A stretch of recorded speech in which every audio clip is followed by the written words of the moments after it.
আছে। প্রেসিডেন্টের বাংলা কি জানেন না কেউ? প্রেসিডেন্টের বাংলা কি লেখে? রাষ্ট্রপতি। রাষ্ট্রপতি, যেমন জনাব শাহাবুদ্দিন চুপ্পু সাহেব বাংলাদেশের রাষ্ট্রপতি। পতি মানে কি? পতি মানে কি এটা বোঝার জন্য আমি একটা সহজ উদাহরণ দেই। বাংলাদেশে অনেক মহিলাকে বলা হয় পতিভক্ত। পতিভক্ত। এবার বলেন তো রাষ্ট্রপতির পতি মানে কি? মাশাআল্লাহ, সবাই জানে। পতি মানে স্বামী, হাজবেন্ড। স্বামী বুঝেন তো? পতি মানে স্বামী। তাহলে জনাব শাহাবুদ্দিন চুপ্পু সাহেব রাষ্ট্রের স্বামী। বউটাকে কি স্বামী থাকলে বউ থাকবে না? বউটাকে তারা তো রাষ্ট্রের হাজবেন্ড বানায় দিলেন, তাহলে ওয়াইফটাকে আপনারাও তো রাষ্ট্রের অংশ। ওয়াইফ কি আপনারা? কারণ তিনি হাজবেন্ড, ওয়াইফ তো থাকবে। প্রশ্ন আসবে, বলবেন হুজুর আমরা নিজেরাই তো ওয়াইফের হাজবেন্ড। তা আপনারা যদি ওয়াইফের হাজবেন্ড হয়, আপনাদের আবার হাজবেন্ড আসলো কোত্থেকে? রাষ্ট্রের হাজবেন্ড তিনি। এখন বলতে পারেন না হুজুর এখানে স্বামী মানি ওই স্বামী না, মানে বিয়া করা স্বামী না, এখানে স্বামী মানি মালিক। কারণ স্বামীর একটা অর্থ মালিক আছে, মানলাম। হ্যাঁ, স্বামী অর্থ পতি অর্থ মালিক আছে। যেমন আল্লাহকে বলা হয় বিচার দিনের স্বামী, মানে বিচার দিনের মালিক। ভালো কথা। এখনই তো আসল খেলা। রাষ্ট্রপতি মানে যে রাষ্ট্রের মালিক হয়, আমি কি আপনি কি শায়েস্তাগঞ্জের লোকেরা কি পুরো বাংলাদেশের নাগরিকরা কি? আরে ও যদি মালিক হয় তাহলে আমরা তো নামলুক, আমরা তো গোলাম, আমরা তো ভিত্ত, আমরা তো দাস, আমরা তো কচুরিপনা। আর তিনি একাই সবার মালিক আর আমরা সবাই তার গোলাম। কেন একটু আগে না বললেন সকল ক্ষমতার মালিক জনগণ? আবার এখন বলেন তিনি হলেন গোটা রাষ্ট্রের মালিক। তাহলে কি আগেরটা সত্য না পরেরটা সত্য? কেন আগেরটা সত্য হলে পরেরটা মিথ্যা, পরেরটা সত্য হলে আগেরটা মিথ্যা। এজন্য এটার নাম আসলে গণতন্ত্র না, প্রজাতন্ত্র না, এটার নাম ভুয়াতন্ত্র। ভুয়াতন্ত্র। এই সংবিধান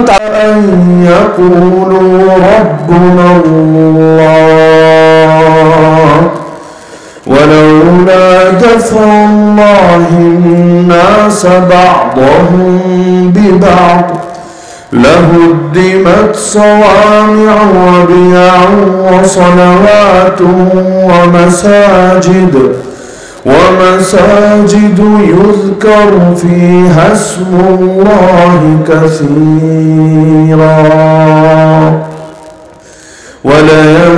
ولينصرن الله من ينصره إن الله لقوي عزيز.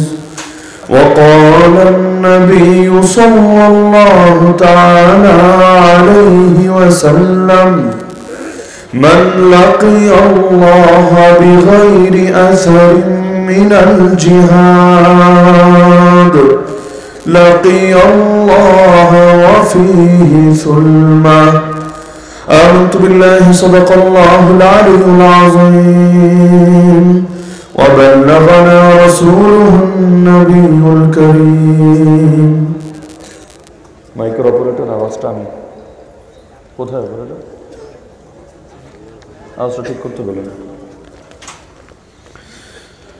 শায়েস্তাগঞ্জ পুরান বাজার তাফসীর কমিটির উদ্যোগে আয়োজিত 7 দিন ব্যাপী 80তম পবিত্র তাফসীরুল কোরআন মহাসম্মেলনের আজকে 4র্থ দিনের 5ম অধিবেশনের সম্মানিত সভাপতি, উপস্থিত আমার শ্রোতা ওয়াজিবুল ইহতিরাম হযরত উলামায়ে কেরাম, এলাকার গণ্যমান্য মুরব্বীগণ, স্থানীয় এবং দূরান্ত থেকে আগত দিনদরদি কোরআন প্রেমী প্রতাওহিদ জনতা এবং পর্দার আড়ালে থাকা মা ও বোনেরা,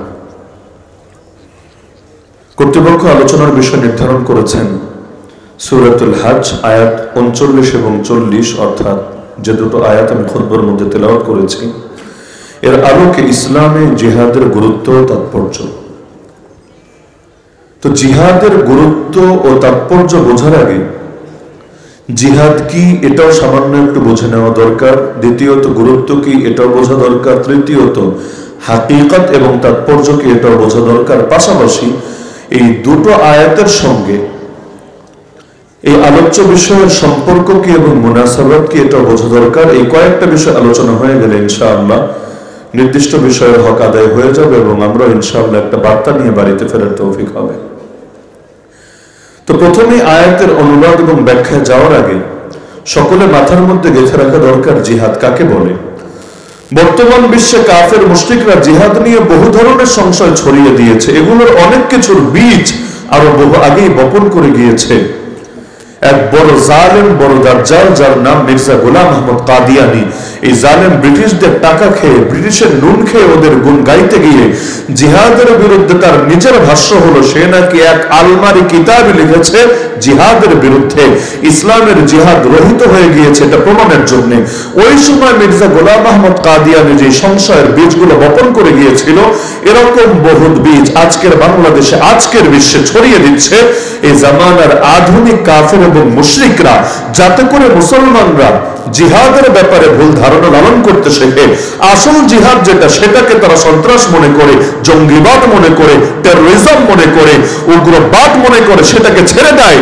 আর যেটা জিহাদের রূপক ব্যবহার, সেটাকেই মূল জিহাদ ধরে নিয়ে সারা জীবন সেটা নিয়ে জীবন কাটিয়ে দেয়। আল্লাহ রাসূল সাল্লাল্লাহু আলাইহি ওয়াসাল্লামকে প্রশ্ন করা হয়েছিল, আমাল জিহাদ ইয়া রাসূলুল্লাহ, হে আল্লাহর রাসূল জিহাদ কাকে বলে, জিহাদ কোন জিনিসের নাম?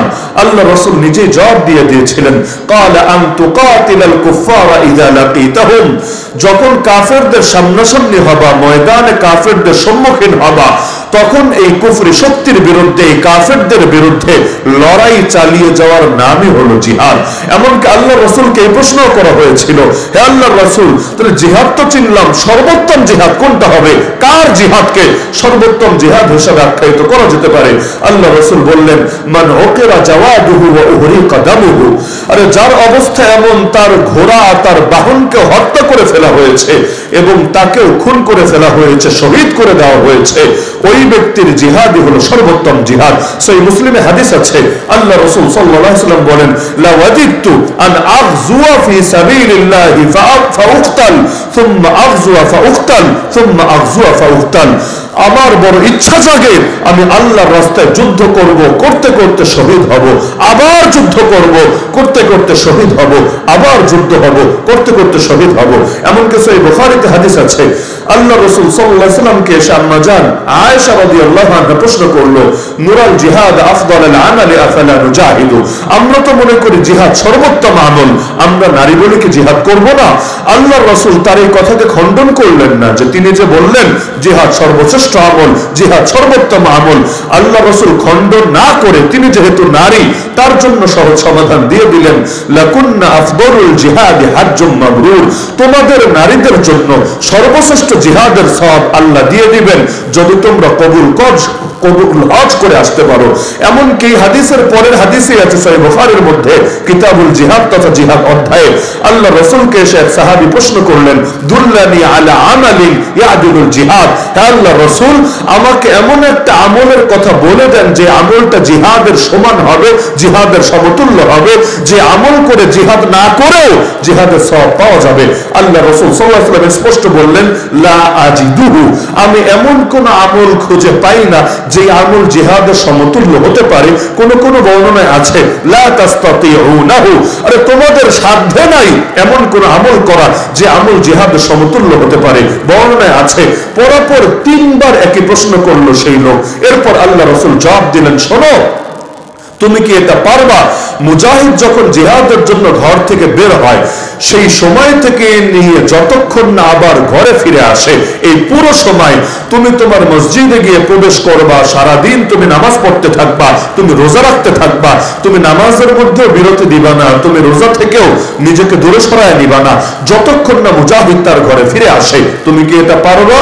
সেই সাহাবী বললেন, ইয়া রাসূলুল্লাহ এটা আমি কেন, কে পারবে দুনিয়াতে, এটা কারোই সাধ্যের কথা না। আল্লাহ রাসূল জানিয়ে দিলেন, তো জিহাদের সমতুল্য কোন আমল করাও তোমাদের সাধ্যের কথা না। এই হাদিসের শেষে আছে, আবু হুরায়রা রাদিয়াল্লাহু আনহু বলেন, আরে মুজাহিদের সমান হবে কিভাবে? মুজাহিদ যে ঘোড়া বেঁধে রাখে, ওই বাঁধা অবস্থায় তার ঘোড়া যখন চলে, এর বিনিময়ে ফায়ুক্তাবু লাহু হাসানাত, তার আমল নামার মধ্যে নেক আমলের সওয়াব লেখা হতে থাকে। তাহলে জিহাদ এমন একটা পবিত্র ইবাদত যার সমতুল্য কিছু হতেই পারে না, যেটা এতটা গুরুত্বপূর্ণ ইবাদত। আল্লাহ রাসূল বলেন, মান মাতা ওয়া লাম ইয়াগযু ওয়া লাম ইউহাদ্দিস নাফসাহু বিল গাযওয়ি মাতা আলা শুবাতিন মিনান নিফাক, যে ব্যক্তি মারা গেল এমন অবস্থায় কখনো জিহাদও করেনি আর অন্তরের মধ্যে জিহাদের তামান্না, জিহাদের দৃঢ় সংকল্প রাখেনি, সে এক প্রকার মুনাফিক হয়ে মারা গেল। আল্লাহ রাসূল সাল্লাল্লাহু আলাইহি ওয়াসাল্লাম বলেন, মান লাকিয়া আল্লাহ বিগাইরি আসারিন মিনাল জিহাদ লাকিয়া আল্লাহু ফীহি সুলমা, যে ব্যক্তি আল্লাহর সঙ্গে মিলিত হবে এমন অবস্থায় তার গায়ে জিহাদের কোনো চিহ্ন নাই, জিহাদের কোনো আঘাত নাই, সেমত অবস্থায় আল্লাহর সঙ্গে সাক্ষাৎ করবে, তার ভেতরে ত্রুটি থাকবে, অপূর্ণতা থাকবে। কোরআন বলছে লা ইয়াস্তাউল কাঈদুনা মিনাল মুমিনিনা গায়রু উলি দারার ওয়াল মুজাহিদুনা ফি সাবিলিল্লাহ বিআমওয়ালিহিম ওয়া আনফুসিহিম। আর যারা ওজর ছাড়াই ঘরে বসে থাকে তারা, আর যারা জান আর মাল দিয়ে আল্লাহর পথে জিহাদ করে তারা কখনোই সমান হবে না। কেন? ফাদ্দালাল্লাহুল মুজাহিদিনা বিআমওয়ালিহিম ওয়া আনফুসিহিম আলাল কাঈদিনা দারাজা। যারা জান মাল দিয়ে আল্লাহর পথে জিহাদ করে আল্লাহ তাআলা তাদের মর্যাদা নিজেই বাড়িয়ে দিয়েছে। আর আল্লাহ যার মর্যাদা নিজেই বাড়িয়ে দেয় তার সমতুল্য অন্যজন কিভাবে হবে? এজন্য হাদিসের মধ্যে আছে এক সাহাবী নতুন মুসলমান হচ্ছেন, তিনি আল্লাহ রাসূলকে জিজ্ঞাসা করছেন, ইয়া রাসূলুল্লাহ, ইসলামের কি কি আমল করতে হবে আমাকে শিখিয়ে দেন। আল্লাহ নবী তাকে সংক্ষিপ্ত একটা লেকচার দিলেন, যার মধ্যে তার জন্য কি কি করণীয় মৌলিক দিক নির্দেশনা দিয়ে দিলেন। সে বলল, ইয়া রাসূলুল্লাহ, সবগুলোই পছন্দ হয়েছে, সবগুলোই করব, তবে দুইটা শুধু করতে পারবো না। এক হলো যাকাত মানে ফরজ সাদাকা দিতে পারবো না, আর দ্বিতীয় হলো জিহাদ, এটা আমি করতে পারবো না। আল্লাহ রাসূল বললেন স্পষ্ট কথা, লা জিহাদা ওয়ালা সাদাকাতা ফাবিমা তাদখুলুল জান্নাতা ইদান। আরে জিহাদও নাই, সাদকাও নাই, তাহলে কিসের দ্বারা তুমি জান্নাতে প্রবেশ করবে বলো দেখি? তাহলে জিহাদ যে এমন একটা আমল, যে আমলকে হাদিসে বলা হয়েছে যিরওয়াতু সানামিহি, ইসলামের সর্বোচ্চ শিখর, সর্বোচ্চ শিখর, এটা নিয়ে দ্বিধার কোনো সুযোগ নাই। আর জিহাদ মানে আল্লাহর জমিনে আল্লাহর দ্বীন জিন্দা করার জন্য, আল্লাহর কালিমাকে সমুন্নত করার জন্য কুফরি শক্তির বিরুদ্ধে লড়াই করা, এতেও কোনো দ্বিধা নাই, কোনো সন্দেহের অবকাশ নাই। মান কাতালা লিতাকুনা কালিমাতুল্লাহি হিয়াল উলিয়া ফাহুয়া ফি সাবিলিল্লাহ। নবী বলেন যে লড়াই করে আল্লাহর পথে এজন্য যাতে করে আল্লাহর কালিমা, আল্লাহর দ্বীন, আল্লাহর শরীয়ত প্রতিষ্ঠিত হয়, সমুন্নত হয় আল্লাহর জমিনে, তাকেই বলা হয় মুজাহিদ ফি সাবিলিল্লাহ। সেই আল্লাহর রাস্তায় রয়েছে। তাহলে জিহাদের গুরুত্ব বোঝার জন্য আমার মনে হয় মৌলিক আলোচনাটা মাথায় রাখলে যথেষ্ট। জিহাদ কাকে বলে? জিহাদ মৌলিকভাবে কুফরি শক্তির বিরুদ্ধে লড়াই করা, যাতে করে ফিতনা নির্মূল হয়, আল্লাহর জমিনে আল্লাহর দ্বীন প্রতিষ্ঠা হয়। হ্যাঁ, রূপকভাবে কখনো কখনো কোনোটাকে জিহাদ বলা হয়, কিন্তু রূপক ব্যবহার ভিন্ন, মূল অর্থ ভিন্ন। রাস্তা দিয়ে কেউ হেঁটে যাচ্ছে, গাড়িটা হঠাৎ উঠিয়ে দিল আপনার পায়ের উপরে, অথবা বৃষ্টির দিন পানি জমেছিল, তার চাকা থেকে পানি লেগে সেই পানি ছিটে এসেছে আপনার গায়ে, আপনি তাকে বলে উঠলেন শালা, বাংলাদেশে বলে শালা। এটা বলার কারণে সে কিন্তু মোটেও খুশি হবে না, অথচ খুশি হওয়া দরকার ছিল। কেন খুশি হওয়া দরকার ছিল? আপনি তাকে আত্মীয় বানাতে চাচ্ছেন, ডাইরেক্ট অফার দিতে পারেন না, প্রপোজ করতে পারেন না, প্রস্তাব দিতে পারেন না যে তার বোনকে আপনার পছন্দ হয়েছে, আপনি বিয়ে করবেন। কারণ সে যদি শালা হয় তাহলে তার বড় বোন আপনার বউ হবে, এটাই তো স্বাভাবিক কথা। দরকার ছিল সে খুশি হওয়া, সে এটাতে আরো বেশি আপনাকে শুকরিয়া জানানো, কৃতজ্ঞতা জানানো। কেউ খুশি হয় না, উল্টা বেজার হয়। ওর পেটের মধ্যে, ওর ভান্ডারের মধ্যে যত গালি আছে সেটা উল্টা আপনাকে শোনাতে চায়। কেন? কারণ ও বোঝে শালা শব্দের যদিও মূল অর্থ হলো বউয়ের ছোট ভাই, কিন্তু এখানে ওই শব্দ উদ্দেশ্য হচ্ছে না, বরং ভিন্ন কিছু উদ্দেশ্য হচ্ছে। তাহলে শব্দের একটা মূল অর্থ থাকে, আর একটা ব্যবহারিক অর্থ, রূপক অর্থ থাকে। কোন জায়গায় কোন অর্থ বোঝায় এটা বোঝার জন্য কমন সেন্স থাকা লাগে এবং কিছু জ্ঞান থাকা লাগে। যদি এটা থাকে তাহলে বুঝে আসে কোন জায়গায় কোনটা দিয়ে কি বোঝানো হচ্ছে। জিহাদ শব্দ বড় পবিত্র শব্দ, কিন্তু সব জায়গায় জিহাদ শব্দ দিয়ে এক অর্থ উদ্দেশ্য হয় না। যেমন কোরআন খোলেন সূরা লুকমান, সেখানে দেখবেন এই বাক্য আছে, ওয়া ইন জাহাদাকা লিতুশরিকা বি। তোমার বাবা মা যদি তোমার সঙ্গে জিহাদ করে কিসের জন্য? জানে আল্লাহর সঙ্গে শিরিক করতে হবেই হবে, মানে আপনাকে দিয়ে শিরিক করানোর জন্য আপনার বাবা মা চাপ দিচ্ছে, প্রেসার ক্রিয়েট করছে, এটাকে বোঝানোর জন্য আল্লাহ শব্দ ব্যবহার করলেন জাহাদা। একই শব্দ, জাহাদা শব্দ জিহাদ থেকে এসেছে। তাহলে যদি তোমার বাপ মা তোমার সঙ্গে জিহাদ করে শিরিক করার জন্য, খবরদার বান্দা, আরে তোমার বাপ মায়ের কথা এই ক্ষেত্রে তুমি শুনতে পারবা না। ফালা তুতিউহুমা, খবরদার স্রষ্টার অবাধ্যতায় সৃষ্টির আনুগত্য করবা না। ইসলামে দরজাই খোলা নাই। তাহলে এই আয়াত থেকে এখন কোন পাগল যদি দলিল দেয়, এই দেখ শিরিক কায়েমের জন্য চাপ প্রয়োগের নামে জিহাদ, দলিল কোরআনে সূরা লুকমানের আয়াত। আপনারা কি ওর কথার সাথে একমত হবেন? যদি একমত হন তাহলে নরেন্দ্র মোদীকে বলতে হবে আমিরুল মুজাহিদিন, অমিত শাহকে বলতে হবে আমিরুল মুজাহিদিনের সহযোগী, এমনকি বিজেপি আরএসএস কে বলতে হবে জিহাদের বাহিনী, আর বজরং দল আর ইসকন টিসকন যা আছে ওদের চামচা, এগুলোকেও বলতে হবে জিহাদের সহযোগী। এই সংজ্ঞা মানবেন জিন্দেগিতে কেউ না, বরং বলবেন যদিও সেখানে শব্দ জিহাদ, কিন্তু ওই জায়গায় উদ্দেশ্য ইসলামের ফরজ বিধান জিহাদ না, বরং ওই যে শাব্দিক অর্থ চেষ্টা করা, মেহনত করা, কষ্ট ব্যয় করা, সেটা বোঝানো উদ্দেশ্য। অর্থাৎ তোমার বাপমা যদি সাধনা করে, তোমার বাপমা যদি শক্তি ব্যয় করে, তোমাকে দিয়ে শিরিক করাবে, এই অর্থ বোঝানোর উদ্দেশ্য। পবিত্র ফরজ বিধান জিহাদ বোঝানোর উদ্দেশ্য না। তাহলে শব্দ একটা দেখলেই হয় না, কোন জায়গায় কি অর্থ হয় সেটা বুঝতে হয়। সালাত মানে কি? নামাজ। যেমন আমরা জানাজা সালাত, এশার সালাত, এই শব্দগুলো মাঝে মাঝে বলি। সালাত মানে কি? নামাজ। ইন্নাল্লাহ ওয়া মালাইকাতাহু ইউসাল্লুনা আলান নবী, সেই সালাত শব্দ।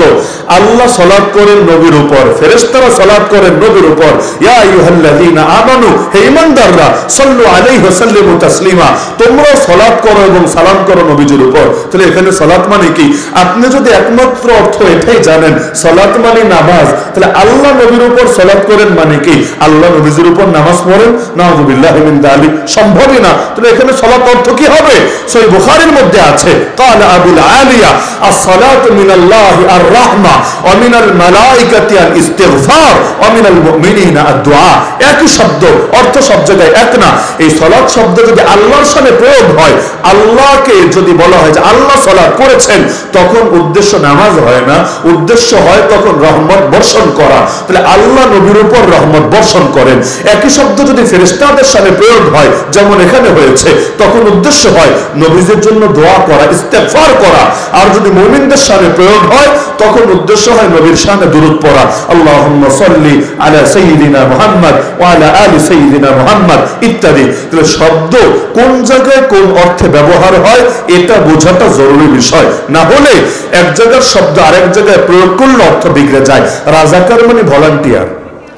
রাজাকার শব্দের মূল অর্থ রেজাকার, যে নিজের সন্তুষ্টির সঙ্গে কোনো একটা কাজ আঞ্জাম দেয়, পয়সা পাতি লাগে না, কিচ্ছু না। তো রাজাকার মানে যদি ভলান্টিয়ার হয়, তাহলে আমাদের পলাতক নেত্রী যখন রাজাকারের নাতিপুতি বলে টিটকারি মারলো, ছেলেগুলো সবাই খেপে গিয়ে তার বিরুদ্ধে একযোগে ময়দানে কেন নেমে আসলো? তুই কে আমি কে বলে বলে, রাজাকার বলে বলে কেন একযোগে ময়দানে নামলো? কারণ তারা জানে রাজাকার মানে যদিও ভলান্টিয়ার, কিন্তু বাংলাদেশে রাজাকার বলতে ভলান্টিয়ার বোঝানো হয় না। বাংলাদেশে রাজাকার বলতে বোঝানো হয় যারা এই দেশকে মানে না, স্বাধীনতার চেতনা রাখে না, যারা দেশের শত্রু, যারা জাতির শত্রু, এটাই বোঝানো হয়। তাহলে যে কোনো জায়গায় শব্দ দেখলে এটা কোন অর্থে বলা হচ্ছে এটা বোঝাটা জরুরি বিষয়। তাহলে জিহাদ কখন রূপক অর্থে ব্যবহার হয়, যেমন নবী বলেন আফদালুল জিহাদি কালিমাতু হাক্কিন ইনদা সুলতানিন জাইর, সর্বোত্তম জিহাদ জালেম বাদশার সামনে হক কথা বলা। আলহামদুলিল্লাহ, আল্লাহ তাআলা আমাদেরকে ফ্যাসিবাদের সময়ও ফ্যাসিবাদদের সামনে হক কথা বলার তৌফিক দিয়েছেন। তাই বলে নিজেকে আমরা দাবি করব না আমরা মুজাহিদ হয়ে গিয়েছি, দাবি করব না যে আমরা জিহাদের সব হক আদায় করে ফেলেছি, বরং এখনো নিয়মিত ক্ষমা চাই আল্লাহর কাছে। আয় আল্লাহ, এই যে ফিলিস্তিনের বুকে 70 বছরের বেশি সময় ধরে আমাদের ভাইয়েরা মাজলুম আছে, কিচ্ছু করতে পারছে না, আল্লাহ ক্ষমা করো। আল্লাহ, এই যে মসজিদ আকসা আমাদের প্রথম কিবলা এতকাল ধরে আরো দখল করে রেখেছে, এমনকি গত 1-1.5 মাস আগে ইহুদিরা রীতিমতো ইবাদত শুরু করে দিয়েছে, আল্লাহ কিছু করতে পারছে না, আমার অপরাধকে ক্ষমা করো। আল্লাহ, তোমার ঘর বাবরি মসজিদ ভেঙে রাম মন্দির বানানো হয়েছে, আমার উচিত ছিল আবার সেখানে বাবরি মসজিদকে আবাদ করা, সেখান থেকে সব মূর্তি এবং সব শয়তানের নিদর্শন দূর করা, আল্লাহ পারি নাই। আল্লাহ, আমার অপরাধকে ক্ষমা করো। আল্লাহ, আমাদের রোহিঙ্গা ভাই বোনদের উপর জাতিগত জুলুম হলো, নির্যাতন হলো, আমাদের করণীয় ছিল নিজেদের রক্ত দিয়ে হলেও আমাদের ভাইদের নিরাপত্তার ব্যবস্থা করা, আমাদের বোনদের ইজ্জত হেফাজতের চেষ্টা করা, তাদেরকে নিরাপদে তাদের ঘরে ফিরে যাওয়ার ব্যবস্থা করে দেওয়া। আল্লাহ পারি নাই, এই অপরাধকে ক্ষমা করো। কাশ্মীরের বুকে আজ রক্ত ঝরছে মুসলমানের, আল্লাহ কিছু করতে পারছে না, আল্লাহ অপরাধকে ক্ষমা করো। সারা দুনিয়ায় যত জুলুম হচ্ছে, ডক্টর আফিয়া সিদ্দিকা আজও আমেরিকার কারাগারে পচে গলে মরছে, আল্লাহ এই অপরাধকে ক্ষমা করো। নামগুলো মুনাফিকের খাতায় লিখে দিও না। এখনো দোয়া করি এবং দোয়া করা উচিত, ঈমানের দায়িত্ব এটাই মনে করি। তাহলে রূপক ব্যবহার বুঝতে হবে আর মূল ব্যবহার বুঝতে হবে। তাহলে জিহাদের মূল অর্থ মাথায় গেঁথে রাখেন, জিহাদের মূল অর্থ হলো আল্লাহর জমিনে দ্বীনকে বিজয়ী করার জন্য, নিজের মত না, নিজের দল না, নিজের সার্কেল না, বরং আল্লাহর জমিন, আল্লাহর দ্বীনকে বিজয়ী করার জন্য যে লড়াই হয়, সেই লড়াইয়ে নিজের জান মাল ব্যয় করে যে মুসলমান অবদান রাখে তাকেই মুজাহিদ ফি সাবিলিল্লাহ বলে। তাহলে এই হলো জিহাদের পরিচয়। এবার বুঝে জিহাদের গুরুত্ব কি। জিহাদের গুরুত্ব বোঝার আগে একটা বাস্তবতা বোঝেন, ভাইরাস যদি থাকে অ্যান্টিভাইরাস লাগে। ভাইরাস যদি দুনিয়াতে না থাকতো অ্যান্টিভাইরাস লাগতো না। যারা কম্পিউটার চালায় অনেক সময় পয়সা দিয়ে অ্যান্টিভাইরাস কিনতে হয়। কি দরকার ছিল পয়সা ব্যয় করা? দরকার এজন্যই, কারণ এটা যদি ব্যয় না করে তাহলে ভাইরাসের আঘাতে তার পুরো ডিভাইসটাই বরবাদ হয়ে যেতে পারে। বর্ডার গার্ড লাগে কেন? কোটি কোটি টাকা ব্যয় করে বর্ডারের মধ্যে আলাদা বাহিনী যারা অস্ত্র নিয়ে থাকে, ওই বাহিনীকে সেখানে নিযুক্ত রাখতে হয় কেন? রাখতে হয় বহিঃশত্রুর আক্রমণ থেকে বাঁচানোর জন্য, রাখতে হয় বাইরের লোকদের প্রবেশ ঠেকানোর জন্য, রাখতে হয় মাদক এবং চোরাচালান বন্ধ করার জন্য। যদিও আশঙ্কাগুলো না থাকতো বর্ডারের মধ্যে বর্ডার গার্ড, সীমান্ত প্রহরীও রাখা লাগতো না। দেশের মধ্যে পুলিশ রাখে কেন? আরে পুলিশ তো এজন্যই রাখে কারণ দেশে চোর আছে, ডাকাত আছে, খুনি আছে, ধর্ষক আছে, বিভিন্ন বিশৃঙ্খলা হয় রোডে ঘাটে। তো এগুলো যদি পুলিশ না থাকে আইন শৃঙ্খলা পরিস্থিতি ঠিক রাখবেটাকে? তো আইন শৃঙ্খলা পরিস্থিতি যদি কখনোই নষ্ট না হতো, কেউ যদি কোনো অন্যায় না করত, কেউ যদি কোনো ঝামেলা সৃষ্টি না করত, তাহলে কোনোই প্রয়োজন ছিল না কোটি কোটি টাকা ব্যয় করে এই পুলিশ বাহিনীকে রাখার। তাহলে সমস্যা যদি থাকে সমাধানের ব্যবস্থাও করা লাগে। এই যে বাংলাদেশে ওষুধপত্রের পেছনে কত কোটি কোটি টাকা ব্যয় হয়, এত ওষুধ কেন বানাতে হয়? এত ওষুধ কেন ফার্মেসিতে রাখতে হয়? আরে গায়ের মধ্যে রোগ যদি না থাকতো ফার্মেসিও লাগতো না, ফার্মেসিতে এত ওষুধও লাগতো না, এত ডাক্তারও বাংলাদেশে ভাগ পেত না, বরং সবাই এগুলো বাদ দিয়ে অন্যান্য পেশায় চলে যেত। কি বুঝলাম এখান থেকে? সমস্যা আছে যেখানে, সমাধানের প্রয়োজন সেখানে। তাহলে জিহাদ লাগে কেন? আরে যদি জমিনের মধ্যে শুধু ন্যায় থাকতো, যদি জমিনের মধ্যে শুধু আলো থাকতো, যদি জমিনের মধ্যে শুধু ঈমান থাকতো, যদি জমিনের মধ্যে শুধু আল্লাহর বন্দেগী থাকতো, কোনো জিহাদ লাগতো না, কোনো যুদ্ধ লাগতো না, কোনো রক্তপাত লাগতো না। যেমন দাজ্জাল যখন ধ্বংস হবে জিহাদের প্রয়োজন থাকবে না, জিহাদ চলবে ততদিন দাজ্জাল যতদিন ধ্বংস হবে না। দাজ্জাল ধ্বংস হওয়ার পর জিহাদ লাগবে না কেন? কারণ জিহাদ করবে কার বিরুদ্ধে? জিহাদ করবে যাদের বিরুদ্ধে, ওই শত্রুও থাকবে না, জিহাদের প্রয়োজনীয়তা দেখা দেবে না। আদম আলাইহিস সালাম জিহাদ করেছিলেন কবে? কার বিরুদ্ধে? তো জিহাদ করলেন না কেন? জিহাদ করবেন কার বিরুদ্ধে? করবেন যার বিরুদ্ধে ওই বাহিনী, ওই শত্রু, ওই দুশমন, ওই তাগুতটাকে ময়দানে থাকা লাগবে। আরে নমরুদ যখন থাকবে তখন না হক জাগতে হবে ইব্রাহিম আলাইহিস সালামের সুরতে। ফেরাউন যখন থাকবে ফেরাউনকে দমনের জন্য না নবী মুসার প্রয়োজন পড়বে। এখন যদি ফেরাউন না থাকে, নমরুদে না থাকে, এত টেনশনের কি আছে? তাহলে জিহাদ কিসের জন্য? জিহাদ ভাইরাস দমনের জন্য, জিহাদ ফিতনা দমনের জন্য, জিহাদ অন্যায় দমনের জন্য। আরে জগতের মধ্যে দেখবেন ডাকাতের হাতেও ছুরি থাকে, থাকে না? এখন তো বাংলাদেশে ডাকাতি অনেক বেড়ে গেছে, অনেক।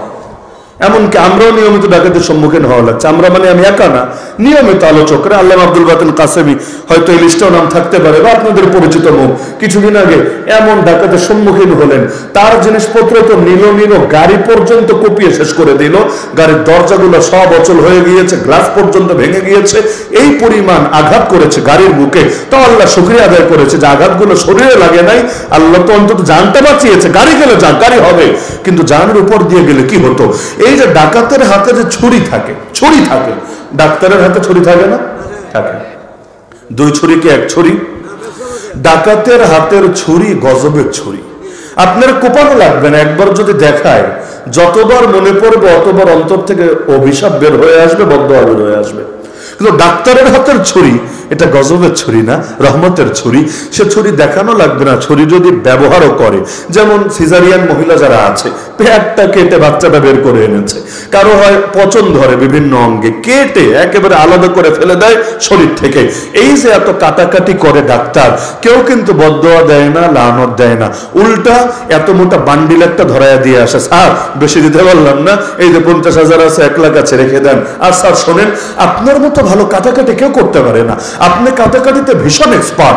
আমার ফ্যামিলির যদি আর কারো কাটাকাটি লাগে নিয়ে আসবো আপনার কাছে, আমার যেমন কাইটা দিয়েছেন তারও কাইটা দিয়ে, বান্ডিল একটা দিয়ে গেলাম, আরো একটা দিব তখন প্রয়োজনে। তাহলে ডাক্তার কাটলো, তবুও থ্যাংক ইউ দিল, পয়সা দিল, এবং আগামী তো আসবে এ আশ্বাস জানিয়ে গেল।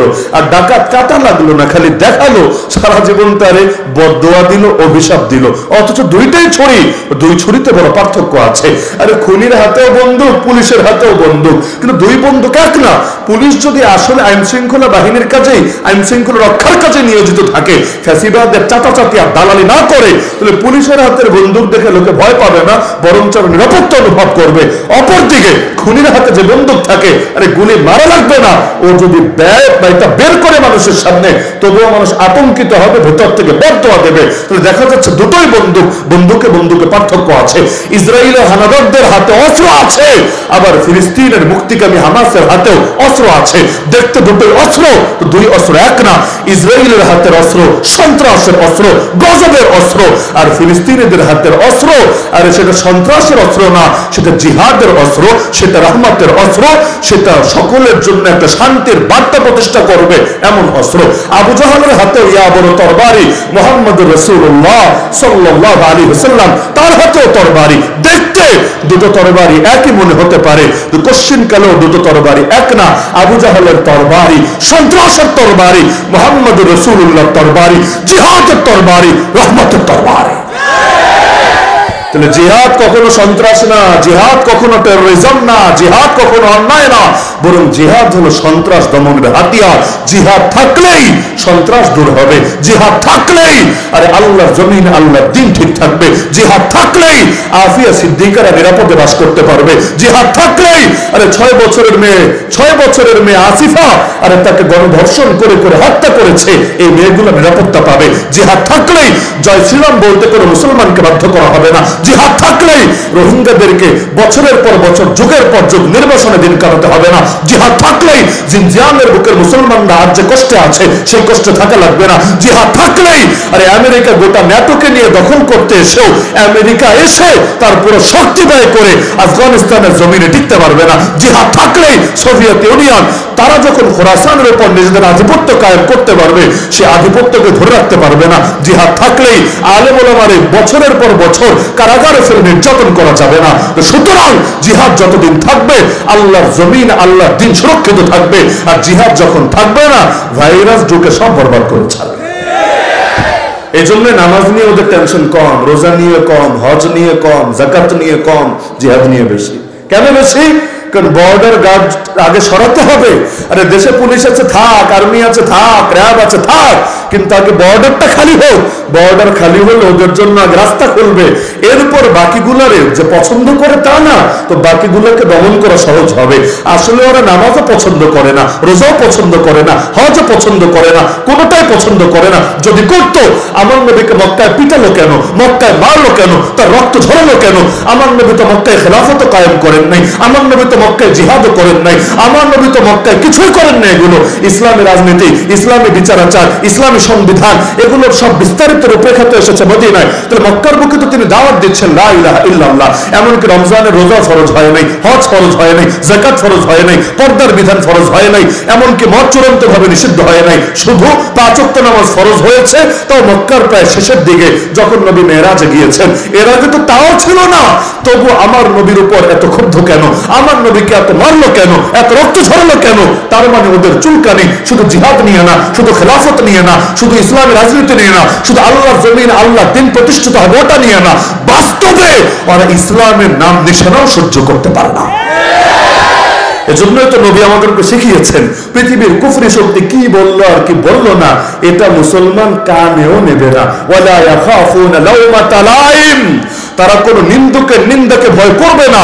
আরে নিন্দুকের নিন্দায় যদি দমে যেতে হয়, আমার নবীর নিন্দা তো কম হয় নাই। কখনো পাগল বলেছে, কখনো জাদুঘর বলেছে, গণক বলেছে, জ্যোতিষী বলেছে। মুহাম্মাদুন ফারাকুম বাইনান নাস, মানুষের মধ্যে তিনি পার্থক্য করে দেন, দলান্ততা সৃষ্টি করেন, সাম্প্রদায়িকতা ছড়িয়ে দেন, সবই তো বলা হয়েছে। তাতে কি হয়েছে? ওরা বলেছে বলে আমার নবী তো আল্লাহর কথা ছাড়েন নাই। আরে কিভাবে তিনি আল্লাহর বার্তা প্রচার করবেন? আবু জাহেলের মন খুশি করে, আবু লাহাবের মন খুশি করে। আলো জ্বালালে অন্ধকার তো বিদায় হবেই হবে, অন্ধকারের কষ্ট লাগতেই পারে, কি বা করার আছে?